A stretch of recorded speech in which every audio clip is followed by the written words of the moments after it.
World news के sponsor हैं स्वागत, अदरक, लहसुन और मसाले 100% प्योर एंड हाइजीनिक। अस्सलाम वालेकुम, आदाब। मैं हूं खलील फरहाद। मेरे साथ देखिए वर्ल्ड न्यूज। शुरुआत करते हैं हेडलाइंस से। नेटो में शमूलियत के लिए फिनलैंड और स्वीडन ने दी दरख्वास्त। फॉरेन मिनिस्टर लीज ट्रस ने कहा, दोनों ममालिक ने जमहूरियत और आज़ादी के लिए अपने अक़दार किए हैं शेयर। नेटो में जल्द शमूलियत मुमकिन। फिनलैंड और स्वीडन की नेटो में शमूलियत तुर्की को नाकाबिल कबूल। सदर एर्दोगान ने कहा, दोनों ममालिक की नेटो की रुकनीत के लिए दायर की गई दरख्वास्त की मंजूरी हम नहीं देंगे। अब अमेरिकी रियासत कैलिफोर्निया के चर्च में फायरिंग, एक शख्स हलाक, 5 जख्मी। ताइवानी नजदाद हमलावर गिरफ्तार। चीन ताइवान कशीदगी से था परेशान।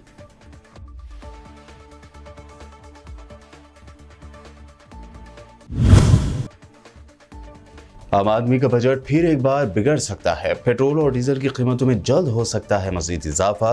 सिर्फ रियासती हुकूमतें और मोदी सरकार मिलकर टैक्स में कटौती करके आम आदमी को दे सकती है राहत। ज्ञानवापी मस्जिद में हिंदू फरीक का शिवलिंग मिलने का दावा बेबुनियाद। मस्जिद कमेटी ने कहा, शिवलिंग नहीं, वो था हाउस में लगा फव्वारा। असदुद्दीन ओवैसी ने कहा, अगर शिवलिंग मिला था तो अदालत के कमिश्नर को ये बात बतानी चाहिए थी। और अब ज्ञानवापी के बाद टीपू सुल्तान की दौर में तामीर की गई श्रीरंगापट्टनम की जामे मस्जिद पर हिंदू तंजीमों ने किया दावा। कहा, मस्जिद से पहले यहाँ था हनुमान मंदिर, पूजा की मांगी इजाजत। ये थे हेडलाइंस। बढ़ते हैं खबरों की तफसील की जानिब। नेटो में शमूलियत के लिए दरख्वास्त देने के बाद फिनलैंड और स्वीडन की मगरबी ममालिक की जानिब से सताइश की जा रही है। फॉरेन मिनिस्टर लीज ट्रस ने भी फिनलैंड और स्वीडन के कदम की तारीफ करते हुए उनके इस फैसले का खैर मकदम किया है। इस ज़मन में किए गए अपने ट्वीट में लीज ट्रस ने लिखा कि दोनों ममालिक ने जमहूरियत और आज़ादी के लिए अपने अक़दार शेयर किए हैं और यूके को यकीन है कि फिनलैंड और स्वीडन की नेटो में शमूलियत जल्द अज जल्द मुमकिन हो जाएगी। एक बरतानवी मीडिया जरिए ने दावा किया है कि रूस फिनलैंड के बॉर्डर पर जौहरी वॉरहेड ले जाने की सलाहियत रखने वाले मिसाइलों को मुंतकिल कर रहा है। ज़राए के मुताबिक एक बरतानवी मीडिया आउटलेट ने दावा किया है कि जौहरी वॉरहेड ले जाने की सलाहियत रखने वाले रूसी मिसाइल यूनिट फिनलैंड के साथ मिलने वाले मुल्क की सरहद की तरफ बढ़ रहे हैं। मिरर अखबार के मुताबिक एक वीडियो में अलेक्जेंडर मोबाइल मिसाइल यूनिट की तैनाती के मंजर को देखा जा सकता है, जो बज़ाहिर एक हाईवे से फिनलैंड की सरहद तक सफ़र कर रहा है। यह वीडियो फिनलैंड की जानिब से नेटो में शमूलियत के लिए अपनी तजवीज़ का बाज़ाब्ता ऐलान करने के फ़ौरन बाद रिलीज़ की गई थी। कहा जा रहा है कि 7 Alexander ballistic missile system Finland के साथ रूसी सरहदी शहर की तरफ रवाना हुए हैं। फिनलैंड के बाद अब स्वीडन ने शुमाली ओकियानूस की तंजीम नेटो की रुकनीत के लिए बाज़ाब्ता तौर पर दरख्वास्त देने का फैसला किया है। इस तरह उसने किसी फौजी इत्तेहाद का हिस्सा ना बनने और गैर जानिबदार रहने का अपना 2 सदी पुराना फैसला बदल दिया है। स्वीडिश वज़ीर आज़म मैग्डालेना एंडरसन ने पार्लियामेंट में बहस के बाद अपनी हुकूमत के इस फैसले का ऐलान किया। इससे पहले हमसाया मुल्क फिनलैंड की जानिब से इसी तरह के ऐलान के एक रोज़ बाद एंडरसन ने सहाफ़ियों को बताया कि हुकूमत ने इस बारे में नेटो को मुतल्लक करने का फैसला किया है कि स्वीडन इस फौजी इत्तेहाद का हिस्सा बनना चाहता है। तुर्की के सदर रजब तैयब एर्दोगान ने वाज़ेह किया है कि वो स्वीडन और फिनलैंड की मुआहिदा शुमाली ओकियानूस की तंजीम नेटो की रुकनीत के लिए दरख्वास्त की मंजूरी नहीं देंगे। दरअसल स्वीडिश वज़ारत ख़ारजा ने ऐलान किया कि हेलसिंकी और स्टॉकहोम के सीनियर नुमाइंदे दोनों ममालिक की नेटो में शमूलियत पर अन्कारा के एतराज़ात पर तबादले ख्याल के लिए जल्द तुर्की जाएंगे। लेकिन सदर एर्दोगान ने 2 टूक अल्फाज में कहा कि दोनों मुल्कों के सिफारती वफूद को तुर्की आने की जहमत नहीं करनी चाहिए ताकि वो तुर्की को अपनी नेटो की रुकनीत के लिए दरख्वास्त की मंजूरी पर कायल कर सकें। तुर्क सदर रजब तैयब एर्दोगान और अज़रबैजान के सदर इल्हाम अलीयोव ने तुर्की के साहिली शहर राइज़े में एयरपोर्ट का इनॉग्रेशन किया। 28 करोड़ 50 लाख डॉलर की लागत से इस एयरपोर्ट की तामीर 5 साल में मुकम्मल हुई। तुर्क सदर एर्दोगान ने इफ्तिताही तकरीब से खिताब करते हुए कहा कि पहाड़, समंदर, दरिया या कोई और ताकत हमें अवाम की खिदमत से नहीं रोक सकती। ان کا کہنا تھا کہ مہنگائی کو کنٹرول کرنے کے لیے مربوط پالیسی بنائی گئی ہے۔ چائے کے کسانوں کو حکومت نے سبسڈیز دی ہیں۔ ترکی میں ساحل سمندر پر یہ دوسرا اور دنیا کا 5واں ایئرپورٹ ہے۔ اس ایئرپورٹ سے سیاحوں کی رائز آمد میں حائل رکاوٹیں دور ہوں گی اور ترکی کی ٹورزم کو یعنی سیاحت کو فروغ حاصل ہوگا۔ امریکی ریاست کیلیفورنیا کے چرچ میں فائرنگ کے نتیجے میں ایک شخص ہلاک جبکہ 5 افراد زخمی ہو گئے۔ ذرائع کے مطابق واقعہ کیلیفورنیا کے لگونا ووڈ شہر میں پیش آیا جہاں ایک مشتبہ شخص نے چرچ میں فائرنگ کر دی۔ رپورٹس کے مطابق پولیس نے مشتبہ شخص کو گرفتار کر کے ہتھیار برآمد کر لیا ہے جبکہ زخمیوں کو اسپتال منتقل کر دیا گیا جن میں سے 4 کی حالت تشویشناک ہے۔ مقامی میڈیا کے مطابق حملہ کی شناخت ایک تائیوانی شخص کے طور پر کی گئی ہے۔ بتایا یہ بھی جا رہا ہے کہ یہ تائیوانی شخص چین اور تائیوان کے درمیان کشیدگی سے بے حد پریشان تھا۔ امریکی حکام نے بتایا ہے کہ صدر جو بائیڈن نے ٹرمپ کے دور میں افغانستان میں تعینات رہنے والے تقریباً 700 فوجیوں کو واپس بلانے کے فیصلے کے بعد اسپیشل آپریشنز فورسز کے سینکڑوں اہلکاروں کو صومالیہ میں تعینات کرنے کا اختیار دینے والے ایک حکم نامے پر سائن کر دیے ہیں۔ اس فیصلے سے واقف 4 اہلکاروں نے نیو یارک ٹائمز کو بتایا کہ بائیڈن نے القاعدہ سے منسلک صومالی دہشت گرد گروپ الشباب کے تقریباً 1 درجن مشتبہ رہنماؤں کو نشانہ بنانے کے لیے مستقل اختیارات کے لیے پینٹاگن کی درخواست پر اتفاق کیا۔ جب سے صدر بائیڈن نے عہدہ سنبھالا ہے، فضائی حملے زیادہ تر شدت پسندوں تک محدود کر دیے گئے ہیں جو امریکی فوج یا اس کے اتحادیوں کے لیے فوری خطرہ بن سکتے ہیں۔ پاکستان میں جاری سیاسی بحران کے درمیان سابق وزیر اعظم عمران خان کی جانب سے قتل کی سازش کے مسلسل دعووں کے بعد تحریک انصاف نے کہا ہے کہ ایک سابق فوجی افسر کو پارٹی قائد کی سیکیورٹی کا انچارج لگا دیا گیا ہے۔ پی ٹی آئی کے مطابق سابق SSG commando lieutenant colonel Asim کو عمران خان کی سیکیورٹی کے لیے ٹیم کا سربراہ تعینات کیا گیا۔ تحریک انصاف نے اپنے آفیشیل ٹویٹر اکاؤنٹ سے ایک ٹویٹ میں عوام سے عمران خان کی سلامتی کے لیے خصوصی دعاؤں کی بھی درخواست کی ہے۔ پی ٹی آئی کے مطابق عمران خان نے طاقتور مافیا کو چیلنج کیا ہے اور وہ تمام خطرات سے آگاہ ہیں۔ لبنان کے وزیر داخلہ بسام مولوی نے ایک پریس کانفرنس کے دوران 15 میں سے 4 انتخابی اضلاع کے سرکاری نتائج کا اعلان کر دیا ہے۔ پہلے ساؤتھ ضلع کے نتائج سے ظاہر ہوتا ہے کہ حزب اللہ اور اس کے اتحادیوں نے کوئی سیٹ حاصل نہیں کی۔ اس درمیان پارلیمان کے حزب اللہ کے حمایت یافتہ ڈپٹی اسپیکر علی فرزلی پارلیمانی انتخابات میں اپنی سیٹ ہار گئے ہیں۔ لبنانی وزیر داخلہ نے مزید کہا کہ نتائج یکے بعد دیگرے ظاہر ہوں گے۔ حتمی نتائج کی تصدیق کے بعد باضابطہ اعلان کیا جائے گا۔ ان کا کہنا تھا کہ ووٹروں کا ٹرن آؤٹ اچھا رہا ہے اور پچھلے پارلیمانی الیکشن کے مقابلے یہ کم نہیں ہے۔ ایران اور ترکی کے درمیان مختلف امور پر اختلافات پائے جاتے ہیں جن میں ایران میں نئی حکومت کے علاوہ سنجر کے علاقے پر ترک قبضہ اور در ارس پر اور تگریز پر ڈیموں کی تعمیر ہے۔ پانی پر اختلافات کو پہلے دونوں ممالک کے درمیان سفارتکاروں کی سطح پر ہی زیر بحث لایا جاتا تھا، لیکن پہلی بار ایرانی وزیر خارجہ حسین عامر عبداللہیان نے پارلیمنٹ میں ایک بیان میں ترکی پر الزام لگایا ہے کہ ترکی کے اقدامات پانی میں کمی اور ماحولیات کو نقصان دینے کا باعث بنیں گے کیونکہ ترکی ٹرانس باؤنڈری پانیوں پر نیو یارک کنونشن کا دستخط کنندہ نہیں ہے، اسی لیے ایران کے پاس اس کے علاوہ کوئی چارہ نہیں ہے کہ وہ 2 طرفہ مذاکرات کے ذریعے ہی اس مسئلے کا حل نکالے، کیونکہ ایران قانونی طور پر ترکی کے خلاف بین الاقوامی عدالت میں کیس نہیں کر سکتا۔ شمالی کوریا میں کورونا کیسز سامنے آنے کے بعد اس ملک کے رہنما کم جونگ ان نے دواؤں کی کمی اور اس کی غیر مناسب تقسیم پر دنیا کے بڑے ممالک کو کڑی تنقید کا نشانہ بنایا ہے۔ کم جونگ ان نے لیبر پارٹی کی سیاسی کمیٹی کے اجلاس میں شمالی کوریا میں کورونا حالات میں دواؤں کی قلت سے نمٹنے اور اس سلسلے میں صحیح منصوبہ بندی اور فوج سے مدد لیے جانے کی ضرورت پر زور دیا ہے۔ بتا دیں کہ نارتھ کوریا میں ایک ہفتے پہلے کورونا کا معاملہ ریکارڈ کیا گیا، جس کے بعد اس ملک کے رہنما نے شہروں میں لاک ڈاؤن لگانے کی ہدایات جاری کر دی۔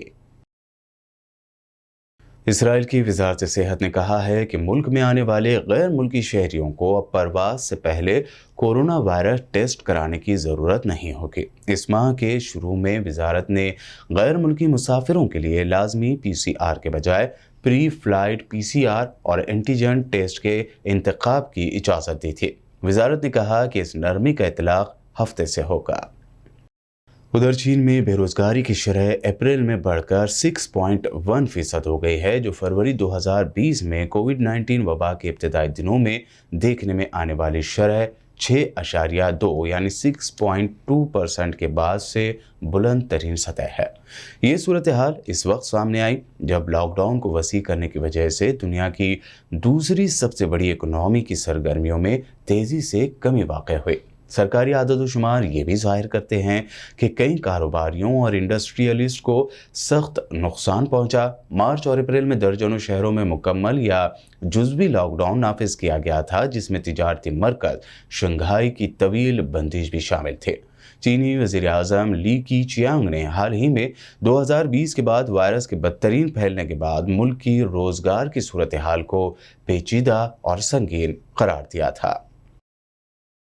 अमेरिका के स्पेस इदारे नासा के मरीख पर मौजूद रोबोट क्यूरोसिटी रोवर ने फिर से एक बार फोटो भेजते हुए मार्स पर एलियंस की बहस छेड़ दी है। इस तस्वीर जो अब भेजी गई है वो हालिया दिनों में तवज्जो का मरकज़ बनी हुई है। इस तस्वीर में एक चट्टान पर दरवाज़ा बना हुआ नज़र आ रहा है। सोशल मीडिया पर इस दरवाज़ा नुमा पत्थर के बारे में दिलचस्प कमेंट जारी हैं। कई लोग इसे खलाई मखलूक यानी एलियंस की मरीख पर मौजूदगी का सबूत करार दे रहे हैं। याद रहे कि ये फोटोग्राफ नासा के क्यूरोसिटी रोवर ने इसी महीने 7 मई को खींची थी, लेकिन क्या ये असल में एक दरवाज़ा है और अलीफ लैलवी कहानी की तरह खुल जा सिमसिम कहने से मरीख पर बसे खलाई मखलूक तक रसाई दे सकता है, या इसके खुलने से दूसरे किसी कायनात का रास्ता खुल जाएगा? इस पर बहस तेज़ी से जा रही है। हालांकि माहिरीन का यह भी कहना है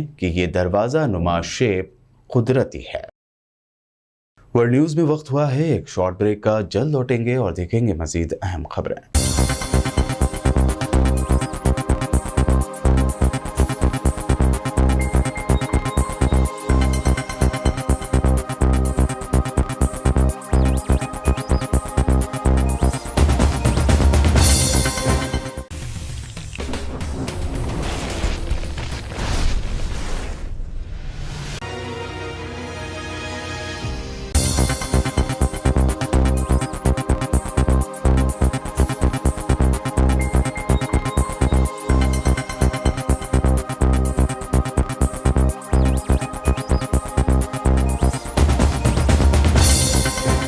ब्रेक के बाद आइए अब देखते हैं मज़ीद अहम खबरें। आम आदमी का बजट फिर एक बार बिगड़ सकता है और इसे मज़ीद महंगाई की मार झेलना पड़ सकती है। दरअसल ऐसा लगता है कि तेल कंपनियां 6 अप्रैल से पेट्रोल और डीजल की कीमतों में इजाफे पर लगाए गए रोक या वक्फों को दोबारा शुरू कर सकती है। सरकारी ऑयल कंपनीज के ज़राए का कहना है कि बैनुल-अक़वामी मार्केट में क्रूड ऑयल की बुनियाद पर उन्हें इस वक्त पेट्रोल पर 10 रुपये और डीजल पर 25 रुपये फी लीटर का नुकसान हो रहा है। ऐसे में अगर इन दोनों की कीमतें नहीं बढ़ाई गई तो तेल कंपनियों को भारी नुकसान उठाना पड़ सकता है। हालांकि अगर मोदी हुकूमत और रियासती हुकूमतें मिलकर चार्जेस में कटौती करें तो ही आम आदमी को राहत मिल सकती है, वरना आवाम पर भारी इजाफे का एक और बोझ पड़ना तय माना जा रहा है। वाराणसी की सिविल कोर्ट के सीनियर डिवीज़न के हुक्म पर ज्ञानवापी मस्जिद में 14 से 16 मई तक एक सर्वे किया गया था। पीर को सर्वे मुकम्मल होने के बाद मंगल को सर्वे की रिपोर्ट अदालत में पेश की जानी थी। साथ ही रिपोर्ट पेश करने से पहले हर फरीक मुख्तलिफ दावे कर रहा है। इसी दौरान मस्जिद में सर्वे के लिए मुकर्रर कोर्ट कमिश्नर अजय प्रताप सिंह का बयान आज सामने आया है। कमिश्नर अजय प्रताप सिंह ने कहा कि सर्वे का काम 14 से 16 मई के दरमियान 3 दिन तक किया गया है। इसकी सिर्फ 50% रिपोर्ट ही तैयार हुई है, इसलिए ये अभी तक मुकम्मल नहीं हुई है। मंगल को हम अदालत में रिपोर्ट पेश नहीं कर सकेंगे। हम अदालत से मजीद 3 से 4 दिन का वक्त मांगेंगे। उधर ज्ञानवापी मस्जिद में शिवलिंग मिलने का दावा अब मुतनाज़ होता जा रहा है, क्योंकि मस्जिद कमेटी की जानिब से इसे शिवलिंग नहीं बल्कि मस्जिद में लगे हाउस का फाउंटेन यानी फव्वारा माना जा रहा है। इस मामले पर MIM सरबराह बैरिस्टर असदुद्दीन ओवैसी ने मीडिया से बात करते हुए कहा कि मस्जिद कमेटी ने बताया है कि वो शिवलिंग नहीं है, वो फव्वारा था। اگر शिवलिंग ملا تھا تو عدالت کے کمشنر کو یہ بات بتانی چاہیے تھے۔ ساتھ ہی انہوں نے لوور کورٹ کے فیصلے کو پھر ایک مرتبہ آئین کی خلاف ورزی قرار دیا۔ اتر پردیش کے وارانسی میں واقع گیان واپی مسجد کا تنازع ابھی تھما بھی نہیں کہ کرناٹک میں بھی ایسا ہی تنازع کھڑا ہو گیا ہے، جس کے بعد اب مانا جا رہا ہے کہ کرناٹک کی سیاست میں ہلچل مچ سکتی ہے۔ دراصل یہ تنازع ٹیپو سلطان کے دور میں کرناٹک میں بنی مسجد کا ہے، جس کے بارے میں یہ دعویٰ کیا جا رہا ہے کہ جس جگہ مسجد واقع ہے وہاں پہلے ہنومان کا مندر ہوا کرتا تھا۔ بتا دیں کہ کرناٹک میں سری رنگا پٹنم نامی جگہ پر ایک جامع مسجد واقع ہے۔ کہا جاتا ہے کہ اسے ٹیپو سلطان نے بنوایا تھا، لیکن اب کچھ ہندو تنظیموں نے دعویٰ کیا ہے کہ پہلے وہاں مندر ہوا کرتا تھا۔ ہندو تنظیموں نے دعویٰ کیا ہے کہ سری رنگا پٹنم ٹیپو سلطان نے مبینہ طور پر اس مندر کو توڑ کر اس کی جگہ مسجد بنوائی۔ اب اس دعوے کے بعد تنازع شروع ہو گیا ہے۔ ہندو تنظیموں نے اس مسجد میں پوجا کا مطالبہ کر دیا ہے۔ ہندو تنظیم کا یہ بھی دعویٰ ہے کہ مسجد کی دیواروں پر ہندو آرٹ کے نشانات بھی ملے ہیں، جو یہ ثابت کرنے کے لیے کافی ہیں کہ وہاں پہلے کوئی مندر ہوا کرتا تھا۔ وہیں دہلی کے قطب مینار احاطے میں واقع قوت الاسلام مسجد میں ہندو دیوتاؤں کی بحالی اور ان کی پوجا کے حق کے لیے ساکت عدالت میں ایک عرضی دائر کی گئی تھی، جس پر آج ساکت عدالت میں سماعت ہونی تھی۔ تاہم درخواست پر سماعت ملتوی کر دی گئی ہے اور اب اس معاملے کی سماعت 24 مئی کو ہوگی۔ جانکاری کے مطابق اس کیس سے وابستہ وکیل وشنو شنکر جین اس وقت دہلی میں نہیں ہیں۔ دہلی میں وکیل کی عدم موجودگی کی وجہ سے یہ سماعت 24 مئی کو رکھی گئی ہے۔ دراصل ساکت عدالت نے قطب مینار کمپلیکس میں ہندو اور جین دیوتاؤں کی مورتیوں کو بحال کرنے اور وہاں پوجا کرنے کی اجازت دینے کی درخواست پر مرکز کی مودی حکومت اور آرکیولوجیکل سروے آف انڈیا سے جواب طلب کیا تھا۔ ایڈیشنل ڈسٹرکٹ جج پوجا تلوار نے متعلقہ افسران کو 11 مئی تک اپنا جواب داخل کرنے کی ہدایت دی تھی اور اس معاملے کی سماعت 11 مئی کو ہی ہونی تھی۔ راجستھان میں ماضی میں کئی فرقہ وارانہ واقعات ہوئے ہیں، جس کی وجہ سے اپوزیشن پارٹیوں نے براہ راست کانگریس کو نشانہ بنایا۔ راجستھان کے وزیر اعلیٰ اشوک گہلوت کا بیان ملک کی مختلف ریاستوں میں فرقہ وارانہ تشدد کے واقعات پر سامنے آیا ہے۔ اشوک گہلوت نے الزام لگایا کہ تشدد کا الزام اٹلی سے نہیں بلکہ RSS BJP سے آیا ہے۔ راجستھان کے وزیر اعلیٰ نے الزام لگایا کہ بھارتیہ جنتا پارٹی پرتشدد واقعات سے سیاسی فائدہ اٹھانے کی کوشش کر رہی ہے۔ CM گہلوت نے PM مودی اور وزیر داخلہ امیت شاہ پر بھی سوالات اٹھائے۔ مدھیہ پردیش کے نیمچ میں 2 برادریوں کے درمیان کشیدگی کی خبریں سامنے آ رہی ہیں۔ بتایا جا رہا ہے کہ نیمچ کے پرانے دربار میں ہنومان کی مورتی کے تقدس کو لے کر دونوں فریقوں کے درمیان جھگڑا ہوا تھا۔ اس کے بعد فریقین نے ایک دوسرے پر پتھراؤ کیا۔ پولیس کو بھیڑ پر قابو پانے کے لیے آنسو گیس کے گولے داغنے پڑے۔ صورتحال پر قابو پانے کے لیے علاقے میں دفعہ 144 نافذ کر دی گئی ہے۔ نیمچ کے SP سورج کمار ورما نے بتایا کہ یہاں ایک درگاہ ہے، وہاں کچھ لوگوں نے ہنومان کی مورتی قائم کی۔ اس بات پر دونوں فریقین میں جھگڑا ہوا۔ اطلاع ملتے ہی پولیس موقع پر پہنچ گئی اور حالات کو قابو میں کیا۔ انہوں نے بتایا کہ دونوں طرف سے پتھراؤ بھی ہوا ہے۔ اس میں 2-3 بائک کو نقصان پہنچا ہے، تاہم جھگڑے میں کوئی زخمی نہیں ہوا ہے۔ پیپلز ڈیموکریٹک پارٹی یعنی PDP کی صدر محبوبہ مفتی نے وویک اگنی ہوتری کی ہدایت کاری میں بننے والی فلم دی کشمیر فائلز کو مرکز کے زیر انتظام علاقوں جموں و کشمیر میں تشدد بھڑکانے کا ذمہ دار ٹھہرایا۔ کشمیری پنڈت سرکاری ملازم راہل بھٹ کے قتل کے چند دن بعد محبوبہ نے دعویٰ کیا کہ انہوں نے اپنے دور حکومت میں ریاست میں کشمیری پنڈتوں کے لیے ایک محفوظ ماحول پیدا کیا تھا۔ انہوں نے کہا کہ سال 2016 میں بدامنی کے عروج کے دوران بھی کوئی قتل نہیں ہوا تھا، لیکن اب فلم دی کشمیر فائلز نے وادی میں تشدد کو نئی ہوا دی ہے۔ وادی میں کشمیری پنڈتوں پر ہو رہے حملوں پر اروند کیجریوال نے کہا کہ کشمیری پنڈتوں کی حفاظت کو لے کر ملک میں تشویش ہے۔ کیجریوال نے کہا کہ کشمیری پنڈتوں کے احتجاجی مظاہرے پر لاٹھی چارج کیا گیا، جو افسوسناک ہے۔ نمسکار۔ کچھ دن پہلے کشمیر میں ایک سرکاری ملازم راہل بھٹ جی کی ہتیا کر دی گئی۔ کچھ آتنکوادی ان کے آفس میں گئے، ان کا نام پوچھا اور انہیں گولی مار دی۔ ایسا لگتا ہے کہ وہ یہ سوچ کے ہی آئے تھے کہ کسی کشمیری پنڈت کو ہی نشانہ بنانا ہے۔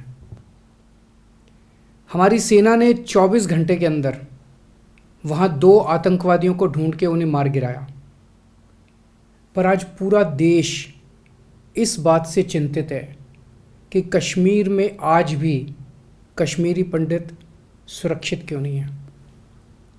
बहुत सारे कश्मीरी पंडित युवाओं को वहाँ एक स्पेशल पैकेज के तहत नौकरियों के लिए भेजा गया था।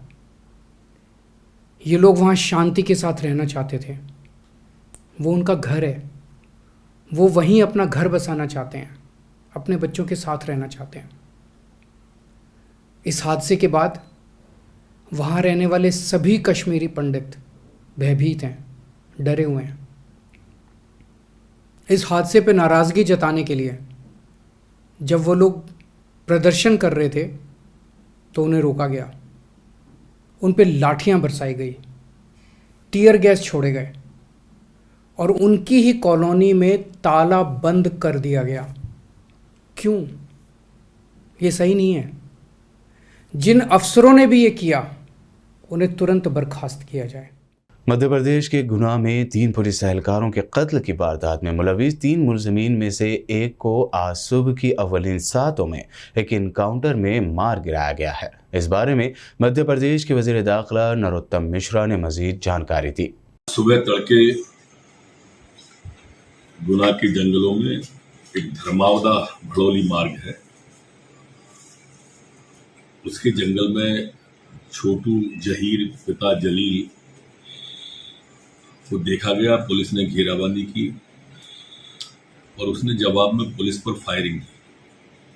जो एक हमारे कांस्टेबल को उसकी फायरिंग की गोली लगी और दूसरी गाड़ी में गोली लगी। जवाबी फायरिंग पुलिस ने की जिसमें छोटू उर्फ जहीर ये एनकाउंटर में मारा गया है।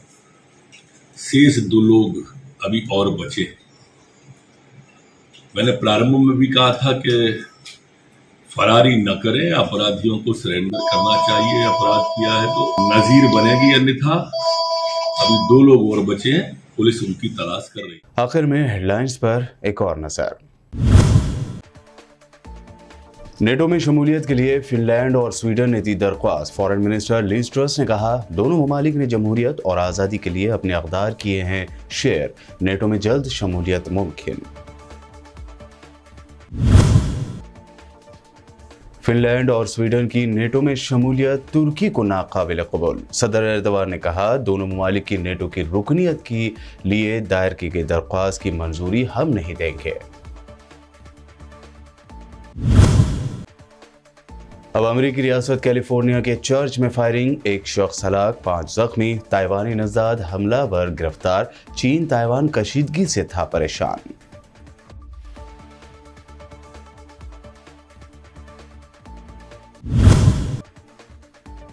आम आदमी का बजट फिर एक बार बिगड़ सकता है। पेट्रोल और डीजल की कीमतों में जल्द हो सकता है मजीद इजाफा। सिर्फ रियासती हुकूमतें और मोदी सरकार मिलकर टैक्स में कटौती करके आम आदमी को दे सकती है राहत। ज्ञानवापी मस्जिद में हिंदू फरीक का शिवलिंग मिलने का दावा बेबुनियाद। मस्जिद कमेटी ने कहा, शिवलिंग नहीं, वो था हाउस में लगा फव्वारा। असदुद्दीन ओवैसी ने कहा, अगर शिवलिंग मिला था तो अदालत के कमिश्नर को ये बात बतानी चाहिए थी। और अब ज्ञानवापी के बाद टीपू सुल्तान की दौर में तामीर की गई श्रीरंगापट्टनम की जामे मस्जिद पर हिंदू तंजीमों ने किया दावा। कहा, मस्जिद से पहले यहाँ था हनुमान मंदिर, पूजा की मांगी इजाजत। वर्ल्ड न्यूज़ में ये थी अब तक की अहम इंटरनेशनल और नेशनल न्यूज़। देखते रहिए BPN चैनल।